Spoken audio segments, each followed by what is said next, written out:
Assalamualaikum warahmatullahi wabarakatuh.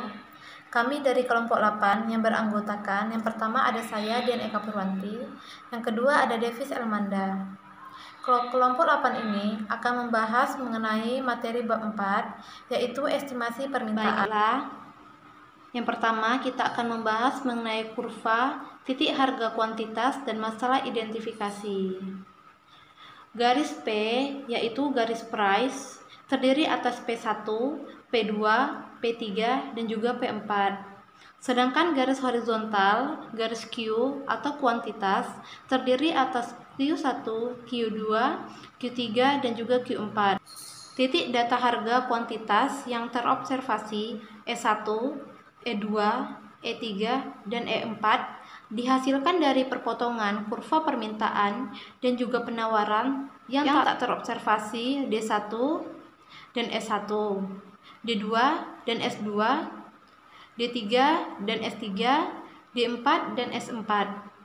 Maka dari itu, garis putus-putus ini yang menghubungkan titik E1-nya, E2, E3, dan E4 bukan merupakan kurva dari komoditas.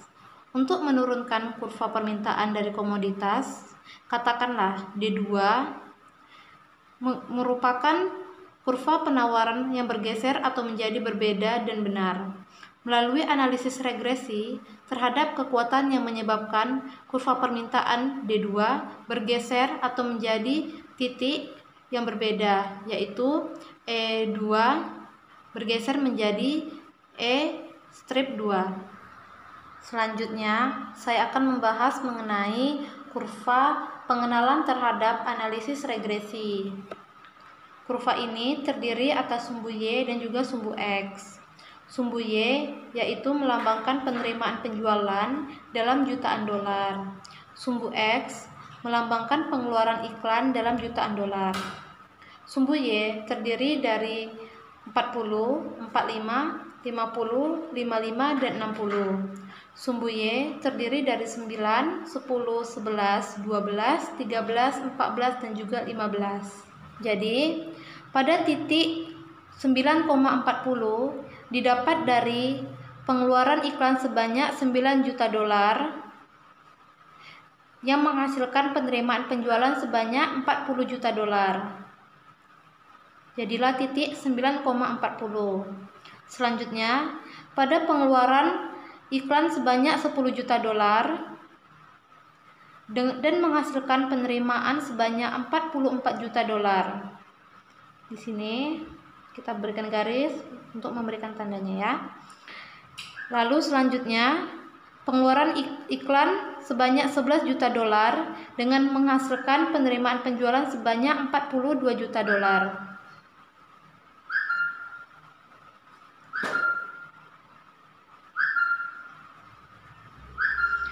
Lalu titik 12,46 didapat dari 12 juta dolar pengeluaran iklan yang menghasilkan 46 juta dolar penerimaan penjualannya. Begitu seterusnya sampai titik yang paling atas. Yang ini 11 juta dolar dan menghasilkan 48 di sini. Selanjutnya juga 12,56 juta dolar. Begini.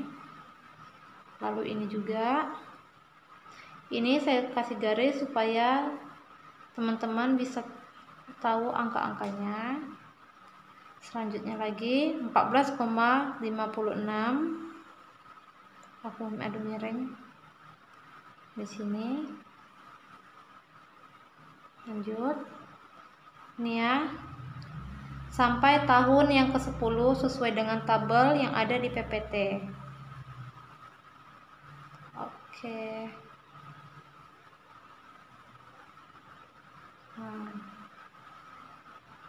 Sekian saja yang bisa saya jelaskan dari tabel pengenalan. Baiklah, saya akan menjelaskan kurva analisis garis regresi, yaitu merupakan yang dihasilkan dengan minimumkan jumlah dari simpangan kuadrat pada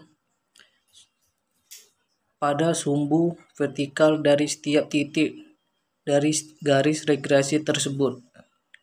Metode ini kemudian disebut sebagai metode kuadrat terkecil biasa atau ordinasi las quares. Garis regresi yang memenuhi metode kuadrat terkecil atau last quad method ini diperhatikan pada figur tersebut. Dalam figur tersebut, Y1 dimaksud sebagai penerimaan penjualan aktual atau yang diobservasi sebesar 44 juta dolar dihubungkan dengan pengeluaran iklan sebesar 10 juta dolar atau yang diobservasi sebesar 44 juta dolar dihubungkan dengan pengeluaran iklan sebesar 10 juta dolar pada tahun pertama. Data ini dikumpulkan.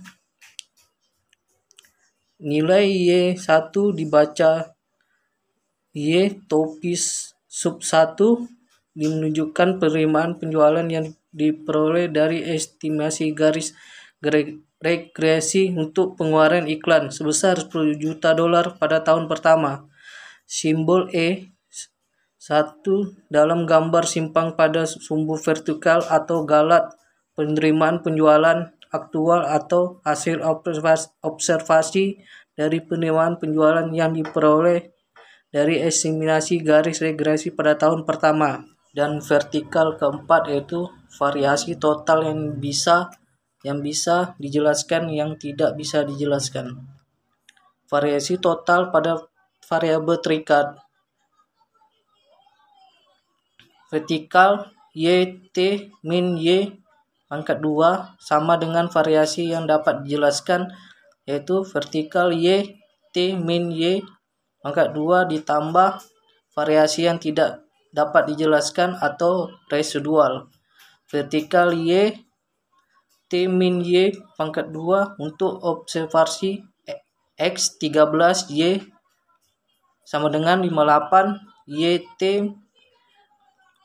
min Y sama dengan 58 kurang 50 sama dengan 8 kurang 8, YT kurang Y sama dengan 53,49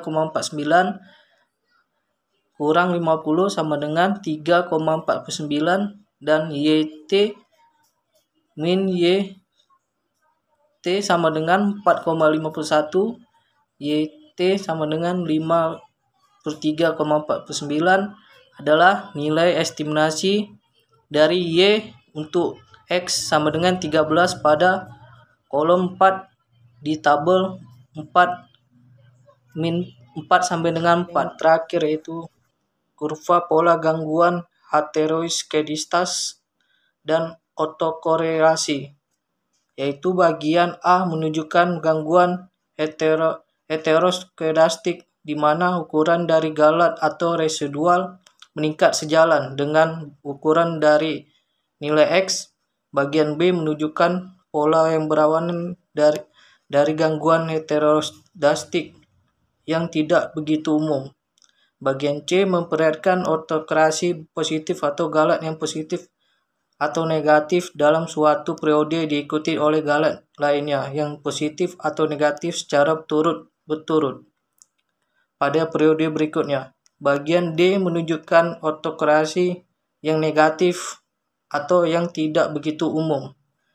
Sekian dari kelompok kami. Terima kasih.